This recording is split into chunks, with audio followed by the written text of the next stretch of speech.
કેમ છો મિત્રો? હું છું તમારો પ્રિય અને લાડકો ગુજ્જુ બોય. તો સ્વાગત છે આપનું મારી ચેનલમાં.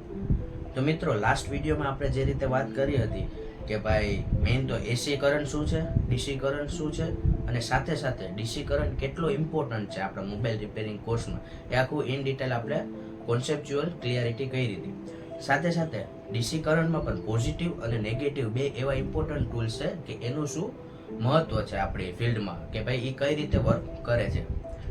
તો એવી જ રીતે મિત્રો, મેં ઇન્ટ્રોડક્ટરી વિડીયોમાં પણ આપની સાથે શેર કર્યું હતું કે આ ચેનલમાં તમને ટેકનિકલ ટિપ્સ તો મળશે જ, સાથે સાથે ટીચિંગ ફિલ્ડનું થોડું નોલેજ, મોબાઈલ રિપેરિંગ કોર્સ વિશે, અને લાસ્ટમાં મેં આપને કીધું હતું કે આમાં તમને બજેટરી, આપણું જે મેઇન બજેટનો ફોન કઈ રીતે લેવો, આપણું બજેટ છે એ પ્રમાણે કઈ રીતે ફોન લેવો, એ પણ આ તમને મારી ચેનલમાં હેલ્પફુલ થશે. તો આજનો જે આપણો વિડીયો છે ને મિત્રો, એના બેઝ જ છે કે ભાઈ આપણું જે બજેટ ફિક્સ હોય છે તે એમાં સારો ફોન કયો આવે. તો આ વિડીયો માત્ર મારા રિવ્યૂઝ શેર કરું છું કે જો તમારું બજેટ 20 થી 25,000 સુધીનું હોય છે અને તમે સારો મોબાઈલ પસંદગી કરવા માંગો છો, તો આ વિડીયો તમારા માટે જ છે. તો મિત્રો, મેં જે રીતે તમને કીધું કે તમારું બજેટ 20 થી 25,000નું છે, તો હું તમારા માટે એક નંબર ફોન લઈ આવ્યો છું. એ છે Vivo Y300 Plus.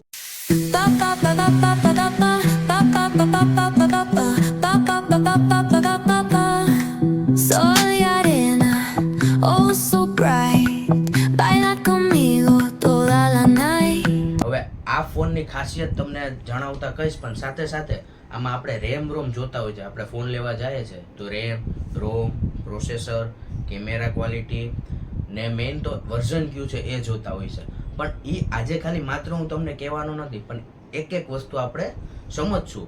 બી ફોન પરચેસ કરવા જાઓ છો તો મેઇન તમે શું જોઈ શકો, અને તમારી પાસે થોડું નોલેજ હોય તો તમને ફોન પરચેસમાં પણ હેલ્પફુલ થાય. સૌથી પહેલા મિત્રો, આપણે રેમ જોતા હોય છે. તો રેમનો પહેલા તો ફૂલ ફોર્મ થાય random access memory. Generally RAM થોડું ફ્લેશબેક લઈ લ્યો તો 4GB ના આવતા, 6GB ના આવતા, 8GB, 12GB હવે એક્સટેન્ડ થાય છે. તો હવે Vivo Y300 Plus ની સ્પેસિફિક વાત કરું તો આમાં 8GB ની બેઝિક રેમ તો આવે જ છે, પણ સાથે સાથે 8GB એક્સટેન્ડેબલ પણ થાય છે. મતલબ તમારે એક્સ્ટ્રા 8GB કરવું હોય, અપ ટુ 8GB, તો એ પણ પોસિબલ છે. હવે રેમનું મેઇન મહત્વ શું હોય છે મિત્રો, કે જ્યારે પ્રોસેસર, આપણું જે ફોનનું CPU હોય છે, એ પ્રોગ્રામિંગ કરતું હોય છે, ત્યારે તમે કોઈ પણ એપ ચલાવો છો તો એ કેટલી સ્મૂથનેસ આપી શકશે ને, એ મેઇન રેમનું કામ છે. હવે એ તો ઓબ્વિયસ વાત છે કે 6GB કરતાં 8GB છે એ વધારે. તમે એમ વિચારો કે 5 કિલોનું છે, એમાં તમે 10 કિલોનું વજન નાખો તો એ આરામથી ઉપડી શકે છે. મતલબ એ વધારે હેવી કહેવાય, 5 કિલો કરતાં 10 કિલો હેવી કહેવાય. તો એવી જ રીતે જેમ રેમ વધારે એમ ફોન સારો. આ થઈ રેમની વાત. હવે આપણે જોઈએ સ્ટોરેજ કેપેસિટી.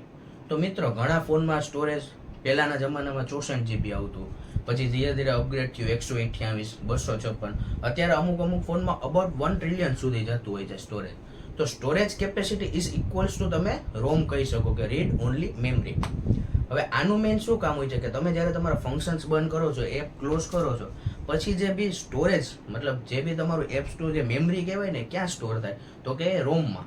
એટલે આપણે એને સ્ટોરેજ કેપેસિટી પણ કહી શકીએ છીએ. હવે સ્પેસિફિકલી Vivo Y300 Plus ની વાત કરું તો આમાં રોમ આવશે 128, અને સાથે સાથે આમાં 256GB પણ આવશે.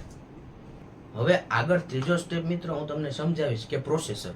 આપણે ફોન લેવા જાય છે તો કહેતા હોય છે કે આમાં પ્રોસેસર આ છે, પ્રોસેસર સ્નેપડ્રેગન છે, ડાયનામિક છે, એવી રીતે અલગ અલગ પ્રોસેસર આવતા હોય છે. પ્રોસેસર એટલે main brain of the mobile. આપણું જે મગજ છે એ આપણા બોડીનું કેમ આપણે મતલબ મેઇન ફંક્શનમાં આવે છે, એવી જ રીતે પ્રોસેસર એટલે CPU, સેન્ટ્રલ પ્રોસેસિંગ યુનિટ. એટલે processor specifically Vivo Y300 Plus ની વાત કરું તો એમાં સ્નેપડ્રેગન 695 આવશે. એ એક કોડ વર્ડ હોય છે કંપનીનો કે ભાઈ આનું પ્રોસેસર હોય છે, આની આટલી ફંક્શનાલિટી હોય છે. હવે પ્રોસેસર ઉપરથી આપણે મિત્રો વાત કરીએ ને, જો તમારે આ ફોનનો રેગ્યુલર યુઝ હોય, હેવી ગેમિંગ ઝોન માટે નથી હોતું, ગેમિંગ માટે તમે નથી લેતા, તો તમારા માટે બેસ્ટ છે. પણ આમાં હેવી એપ્સ અથવા તો તમે ગેમિંગ, કોઈ બી હેવી ગેમિંગ રમો છો કે જે 1GB, 2GB, 5GB ઉપરની હોય છે, તો એમાં આ સપોર્ટ કરી શકે નહીં, મતલબ એટલું રિઝલ્ટ ન આપી શકે. હવે મિત્રો વાત કરીએ કેમેરાની.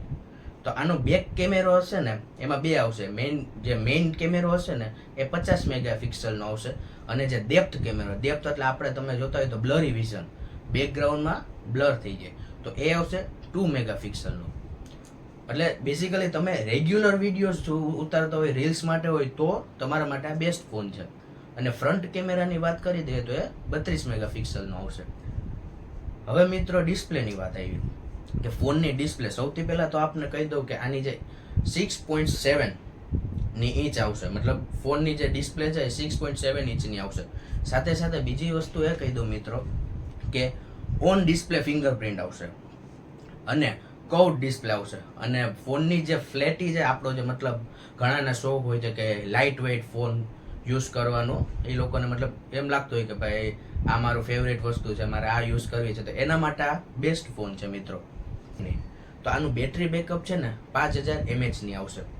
મતલબ તમે વન ટાઈમ તમે ચાર્જિંગ કરી લ્યો ને, અને સાથે સાથે એ પણ કહી દો મિત્ર કે આનું ચાર્જિંગ આવશે 44 વોલ્ટનું. તો તમે વન ટાઈમ સવારે ઉઠી મસ્ત ચાર્જિંગ કરી લ્યો ને, એટલે તમારો રેગ્યુલર યુઝ કરો ને તો સવારથી રાત સુધી તમારે ફોન પાછો એકવાર ચાર્જિંગમાં મૂકવો પડે નહીં. અને આમાં આવશે C કેબલ ટાઈપ.